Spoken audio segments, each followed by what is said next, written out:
আল কোরআন কেন ঐশ্বরিক বাণী? আল কোরআনের সূরা আল ইমরানের ৫ নম্বর আয়াতে আল্লাহ তাআলা বলতেছেন, নিশ্চয় মহাকাশ ও পৃথিবীর কোনো কিছুই আল্লাহ তাআলার কাছে গোপন নেই। বিষয়টা এরকম না যে জিনিসগুলো আমরা জানি সৃষ্টিকর্তা সে জিনিসগুলো জানে, যে জিনিসগুলো আমরা জানি না সেই জিনিসগুলোর ব্যাপারেও সৃষ্টিকর্তা জানে, সেই জিনিসগুলোরও আল্লাহ তাআলার কাছে গোপন নয়, সেই জিনিসগুলোর ব্যাপারে আল্লাহ তাআলা জানে।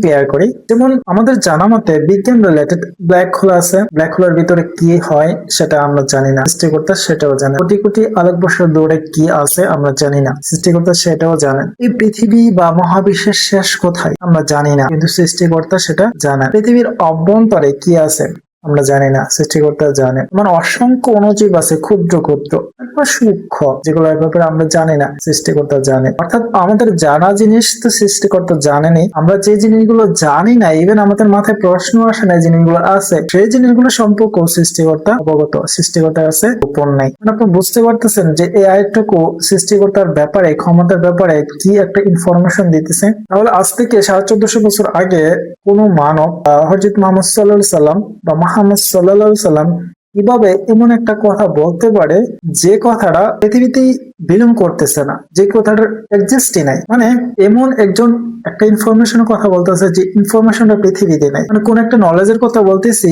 যে আমি এমন একটা নলেজ জানি কিন্তু সেই নলেজটা এক্সিস্টই করতেছে না। এমন কথা বলার তো প্রয়োজন নাই, কথা বলার প্রয়োজন আছে। মানুষ যে জিনিসটা সম্পর্কে জানে না সেই জিনিসটা নিয়ে তো কখনো প্রশ্ন করবে না। সো এই কথা থেকে বোঝা যায়, এই আয়াত থেকে বোঝা যায় যে এটা সৃষ্টিকর্তার বাণী। আল্লাহ তাআলা কি বলছেন যে মহাকাশ ও পৃথিবীর কোনো কিছু সৃষ্টিকর্তার কাছে গোপন না। মানে মানুষের কাছে যেটা গোপনীয় সেই জিনিসগুলো সৃষ্টিকর্তার কাছে প্রকাশ্য, বা সেই জিনিসগুলো সম্পর্কে সৃষ্টিকর্তা জানেন। সো আল কোরআন ঐশ্বরিক বাণী, এটা ছাড়াও অসংখ্য আয়াত আছে যে আয়াতগুলো পড়লে জানলে আমরা বুঝতে পারি, বিশ্লেষণ গুলো বুঝতে পারি যে এই আল কোরআন বা এই জিনিসগুলা, ইনফরমেশন গুলা একজন মানুষ কখনো লিখতে পারে না। আর হযরত মুহাম্মদ সাল্লাল্লাহু আলাইহি সাল্লাম কোনো প্রাতিষ্ঠানিক শিক্ষিত ছিলেন না, তিনি লিখতে জানতেন না, আমরা জানি তিনি দেখে পড়তে জানতেন না। তাহলে ওনার পক্ষে এরকম একটা কোরআন, গোছানো কোরআন যেখানে ভুল বের করা পসিবল, ভুল নয় এমন বিশুদ্ধ 100% লেখা পসিবল না। এখন পর্যন্ত মানব রচিত যে কোনো গ্রন্থের মধ্যে ভুল আছে, কোনটার সাথে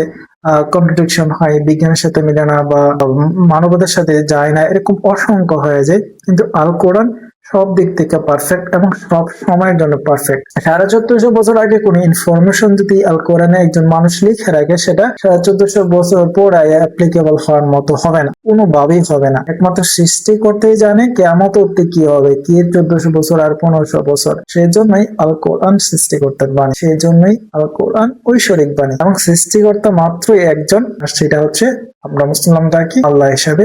আর সবার উচিত একমাত্র সৃষ্টিকর্তা একজনকে বিশ্বাস করা। আর যারা সৃষ্টিকর্তা বিশ্বাস করেন না তাদেরকে বলবো, তাহলে আপনারা আপনাদের মা বাপকে বিশ্বাস করেন না। আপনারা মনে করেন যে আপনারা মা বাপ ছাড়া আসছেন, আপনারা মা বাপকে বিশ্বাস করেন যে আমরা মা বাবার মাধ্যমে আসছি, তাহলে সৃষ্টিকর্তাকে বিশ্বাস করবেন। প্রশ্ন করেন না, আপনি যেহেতু সৃষ্টিকর্তাকে মানে বিশ্বাস করেন না, সৃষ্টিকর্তা বলতে কেউ নাই, তাহলে আপনার মা বাবা কোথেকে আসলো? আপনার মা বাবা দাদা দাদা থেকে আসছে, তারা কোথেকে আসলো, তারা কোথেকে আসলো, তারা কোথেকে আসলো, এরকম ভাবে করতে যান, প্রশ্ন করতে যান।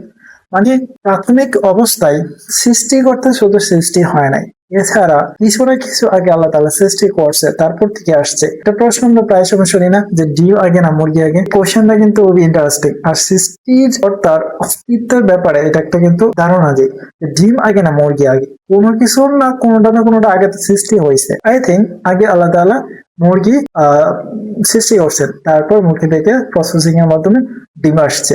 কারণ কোনো কিছু না কোনো কিছু আগে সৃষ্টি হইতে হবে। আদম আলাইহিস সালাম যেরকম আগে সৃষ্টি করছেন আল্লাহ তাআলা, তারপরে আমরা আস্তে আস্তে মানব জাতি হয়েছে।